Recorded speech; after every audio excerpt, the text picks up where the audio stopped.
नमस्कार. मी भाऊ तोरसेकर. तुम्ही बघत आहात प्रतिपक्ष. मित्रांनो, टीका टीका टीका हे योग्य असतं असं मला वाटत नाही. आणि मी जेव्हा टीका करतो तेव्हा माझा निदान स्वभाव असा आहे की आपण ज्याच्यावर टीका करतो त्याच्या आपण विश्लेषण केलं पाहिजे, अन्वेषण केलं पाहिजे, त्याच्या चुका दाखवल्या पाहिजे. पण अकारण त्याला टार्गेट केल्यासारखं त्याच्या विरोधातच बोललं पाहिजे असं बिलकुल नाही. विरोधात बोलताना सुद्धा त्याला सुधारण्याची आणि त्याला चुका सुधारण्यासाठी प्रवृत्त करण्याची भूमिका असली पाहिजे. आणि म्हणून अगदी ज्यांच्या भूमिका, ज्यांचं राजकारण मला पटत नाही अशा लोकांच्या सुद्धा चुका होत असतील तर त्या थांबवल्या जाव्यात आणि त्यांनी त्या चुका सुधाराव्यात, हीच माझी अपेक्षा असते. आणि म्हणून आज मी उबाठा म्हणजे उद्धव बाळासाहेब ठाकरे यांची जी शिवसेना आहे किंवा शिवसेनेचा गट आहे, त्यांनी ज्या आत्तापर्यंत चुका केल्या त्या चुकांचं मी वर्णन करत होतो, विश्लेषण करत होतो. तर आज जर त्यांनी एखादा योग्य आणि शहाणपणाचा निर्णय घेतला असेल तर त्यासाठी उबाठा शिवसेनेची पाठ थोपटणं हे मला वाटतं माझं कर्तव्य आहे. आणि म्हणूनच आजचा व्हिडिओ हा उद्धव बाळासाहेब ठाकरे किंवा उबाठा शिवसेना यांच्या कौतुकाचा म्हटला तरी हरकत नाही. कारण कसं का असेना त्यांनी एक निर्णय तरी शहाणपणाचा घेतलाय. काल परवाची गोष्ट आहे, वक्फ सुधारणा विधेयक जे लोकसभेत आणलं गेलं, राज्यसभेत आणलं गेलं, ते तसं नवं विधेयक नाहीये. 2024च्या लोकसभा निवडणुका संपल्यानंतर आणि भाजपने एक पक्षीय हुकमी बहुमत गमावल्यानंतर अशा स्वरूपाचं विधेयक आणणं, आपलं एकपक्षीय बहुमत नाही हे माहीत असताना अशा प्रकारचं विधेयक आणणं हे नरेंद्र मोदी आणि अमित शाह यांच्यासाठी खरोखरच धाडसाचा विषय होता. पण हे दोघे लोक आजच्या राजकारणातले सगळ्यात मोठे धुरंधर आहेत. प्रतिकूल परिस्थितीत सुद्धा प्रसंगाला सामोरं कसं जायचं आणि निवडणूक किंवा लढाई कशी जिंकायची याविषयी कौशल्य संपादन केलेले असे हे दोन नेते. आणि त्यामुळेच अल्पमत मिळाले, आपलं काय ते बहुमत गमावल्यानंतर त्यांनी हे वक्फसारखं धाडसी विधेयक का आणलं याची सगळ्यांना चिंता वाटत होती. समर्थकांना चिंता वाटत होती आणि विरोधकांना उकळ्या फुटत होत्या की आता याच्यावर नितीश आणि नायडू यांच्या कुबड्या घेऊन चाललेल्या मोदी सरकारची कोंडी होणार. कारण हे दोन पक्ष मुस्लिमांना दुखवू शकत नाही. ते भाजप बरोबर सत्तेचं गणित जमवायला गेले असतील, पण आपला सेक्युलर मुखवटा टिकवण्यासाठी त्यांना मोदी सरकारच्या वक्फ विधेयकाच्या विरोधातच जावं लागेल याची अनेक विश्लेषकांना खात्री होती. मला नव्हतं, मला माहिती होतं. आणि मी सातत्याने सांगत आलो की कितीही काही झालं तरीही नितीश कुमार आणि नायडू यांचं तोंड दुधाने भाजलेलं आहे. ते ताक सुद्धा आता फुंकून पितात. आणि म्हणूनच वक्फ बिलामध्ये इकडे तिकडे काही किरकोळ सुधारणा करून या दोघांच्या पाठिंब्यानेच आपण वक्फ विधेयक संमत करून घेऊ शकतो याची खातरजमा अमित शहा आणि नरेंद्र मोदी यांनी केलेली आहे. म्हणूनच हे विधेयक पहिल्या निवडणुकीनंतरच्या पहिल्या अधिवेशनात आणलं गेलेलं आहे. आणि तुम्हाला आठवत असेल मित्रांनो की हे विधेयक मग जेपीसी कडे पाठवलं गेलं. जेपीसी मध्ये त्याच्यावर प्रचंड उहापोह झाला. सर्व पक्षीय सदस्यांची जेपीसी मध्ये सोय लावलेली होती. पण ज्या वेळेला विधेयक लोकसभेत आलं तेव्हा त्यावरील चर्चेत हजर राहावं किंवा मतदान करावं याची सुद्धा पंतप्रधान नरेंद्र मोदी यांना गरज भासली नाही. याचं कारण सरळ होतं की कितीही प्रतिकूल परिस्थिती दिसत असेल आणि दाखवली जात असेल तरीही हे विधेयक अमित शहा लीलया पास करून दाखवणार याची खात्री नरेंद्र मोदींना होती. आणि झालं पास. अर्थात त्यासाठी एनडीए मधून बाहेर पडलेले उद्धव ठाकरे, भाजपचं नवं शत्रुत्व पत्करलेले उद्धव ठाकरे हे वक्तच्या विरोधात जाणार ही सुद्धा सरळ गोष्ट होती आणि त्यांनी करून दाखवलं. म्हणजे ज्या शरद पवारांच्या नादी लागून उद्धव ठाकरे अचानक सेक्युलर झालेले आहेत मुख्यमंत्री पद मिळवण्यासाठी, आता त्यांच्यावर अशी परिस्थिती आली आहे की शरद पवारांना आपला सेक्युलर मुखवटा दाखवायची आणि टिकवायची जेवढी गरज वाटत नाही, तितकी तो सेक्युलर मुखवटा फाटणार नाही याची भीती उद्धव ठाकरेंना वाटत असते. म्हणून पदोपदी भाजपला आणि भाजपच्या हिंदुत्वाला शिवीगाळ करण्याची लाचारी आणि अगतिकता उद्धव ठाकरे यांच्या वाट्याला आलेली आहे. आणि वक्फ विधेयक ही तर त्यासाठी सुवर्ण संधी होती. ते विधेयक जेव्हा मांडलं गेलं लोकसभेमध्ये आणि पुढे जेपीसी कडे पाठवलं गेलं, तेव्हा निवडणुकीनंतर आपले 9 खासदार लोकसभेत असताना सुद्धा त्या विधेयकाचं समर्थन करण्याची किंवा त्याचा विरोध करण्याची कुठचीही भूमिका घेणं उद्धव ठाकरेंना अशक्य झालं होतं. पण त्या विधेयकाच्या विरोधात गेले नाहीत, म्हणजेच त्यांनी मुस्लिम विरोधी भूमिका घेतली असं सांगत मातोश्रीवर मुस्लिमांचा एक घोळका मोर्चा घेऊन आला होता आणि उद्धव ठाकरे गद्दार आहे अशा घोषणा देत होता. तेव्हा मुस्लिमांना हवा असलेला सेक्युलरिझम म्हणजे काय हे लक्षात घेतलं पाहिजे. मुस्लिमांचं लांगुल चालन, मुस्लिमांचं समर्थन म्हणजे सेक्युलरिझम नाहीये. मुस्लिम कट्टरपंथीय जे आहेत त्यांचा सेक्युलरिझम म्हणजे हिंदूंना दुखावण्यातला सेक्युलरिझम असतो. तुम्ही नुसतं हिंदुत्व सोडून चालत नाही.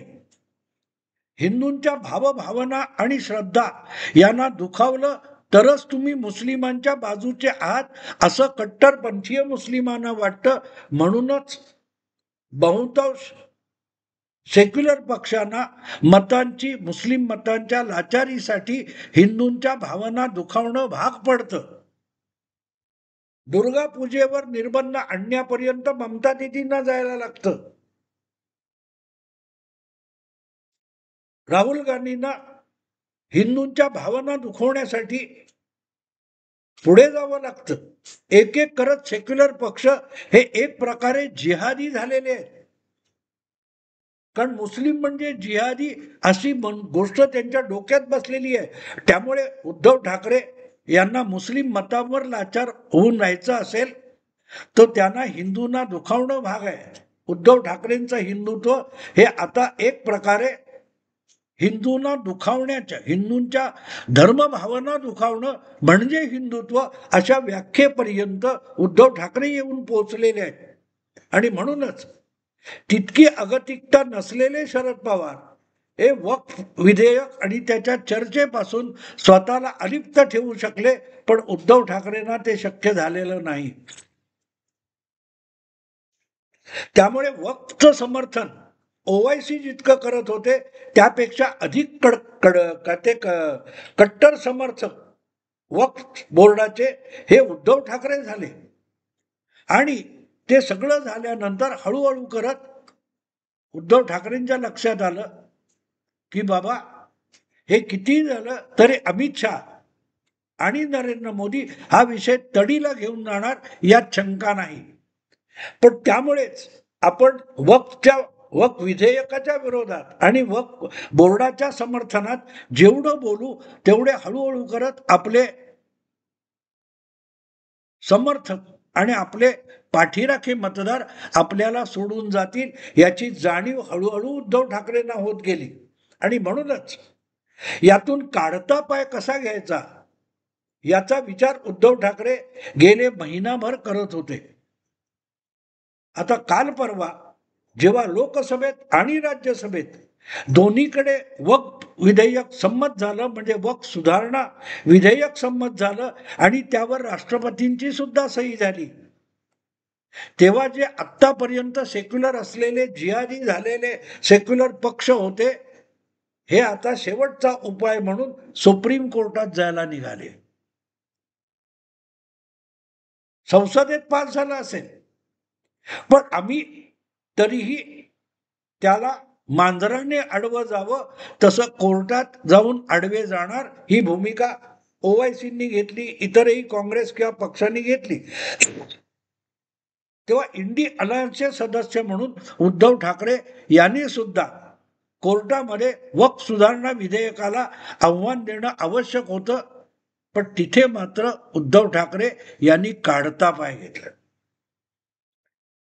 हे वक्फ सुधारणा त्याच्यावरचा हलकल्लोळ चालू असताना काल परवा अचानक उबाठा शिवसेनेचे प्रवक्ते संजय राऊत यांनी जाहीर करून टाकलं की झालं तितकं पुरे झालं, आमच्यासाठी हा विषय संपलेला आहे.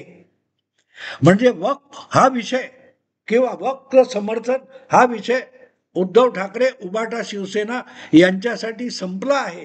ही जी संजय राऊत यांनी घोषणा केली, हा माझ्या मते एक शहाणपणाचा निर्णय आहे. गेले जवळजवळ 4-5 वर्ष पदोपदी उद्धव ठाकरे आणि त्यांचा पक्ष आपल्या मतदारांना हाकून कसे लावायचे याच दृष्टीने विचार करत होता, निर्णय घेत होता आणि आपली मतं कमी कशी होतील याच दृष्टीने प्रचार करत होता, वागत होता, कृती करत होता, बोलत होता.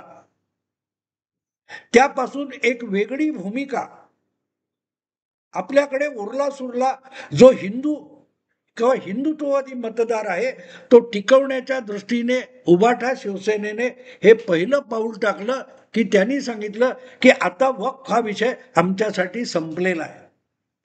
ज्यांना कोर्टात जायचं त्यांना जाऊ देत, ज्यांना कोर्टात जाऊन वक्फ टिकवायचं आहे त्यांनी टिकवू देत, पण उबाठा शिवसेना ही वक्फ सुधारणा विधेयकासाठी आता यापुढे लढणार नाही.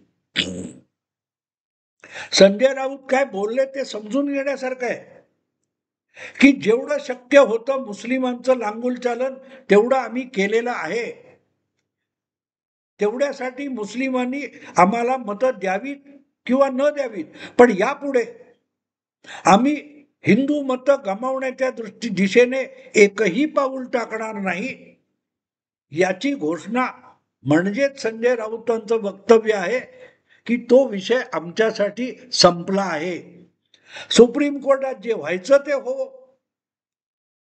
वक्फ विधेयक जे कोर्टात संसदेत संमत झालंय त्याला सुप्रीम कोर्टाने स्थगिती देवो न देवो, त्याची सुनावणी करो न करो, ते विधेयक संमत झालंय, कायदा झालाय, तो कायदा कोर्टाने रद्द करो न करो. उबाठा शिवसेनेला आता यापुढे वक्फ विषयी काडी मात्र आस्था नाही आणि कर्तव्य नाही. आमच्यासाठी तो विषय संपला आहे, ती फाईल बंद झाली आहे. याचा अर्थ समजून घ्या मित्रांनो. शिवसेना उबाठाला पहिल्यांदा जाणीव होते की या सेक्युलर शर्यतीमध्ये आपण इतके पुढे पुढे पुढे धावत आलोय की आता मागे गेलो नाही तर उरली सुरली उबाठा शिवसेना सुद्धा शिल्लक राहणार नाही, कारण आपला पाया हिंदुत्व मानणाऱ्या मतदाराचा आहे. मुस्लिम मतदार आपल्याबरोबर राहील न राहील,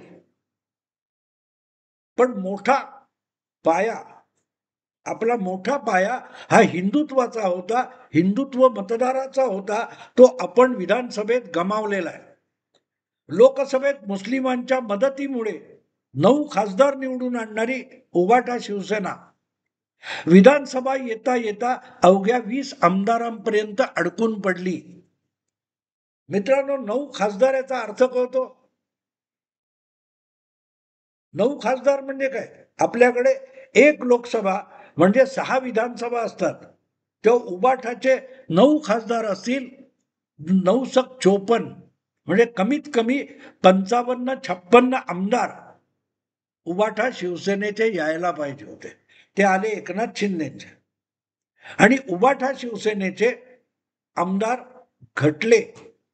याचं एकमेव कारण असं की मोठ्या प्रमाणावर उबाठा शिवसेनेचा हिंदुत्ववादी मतदार उद्धव ठाकरेंकडून एकनाथ शिंदेकडे शिफ्ट झाला. त्यामुळे आपल्याला मिळू शकणारे 56 आमदार होते किंवा 54 आमदार होते, ते आपण वक्फ वगैरेच्या समर्थनामुळे गमावले. ही गोष्ट उद्धव ठाकरेंना कळलेली आहे, पण दाखवण्यासाठी त्यांना वक्फच्या विरोध काय त्या वक्फ विधेयकाच्या विरोधात उभं ठाकावं लागलं. पण आणखीन पाठपुरावा केला तरी काही फरक पडणार नाही. वक्फ कायदा संमत झालेला आहे, सुप्रीम कोर्टाने राहू दिला तर तो राहणार आहे.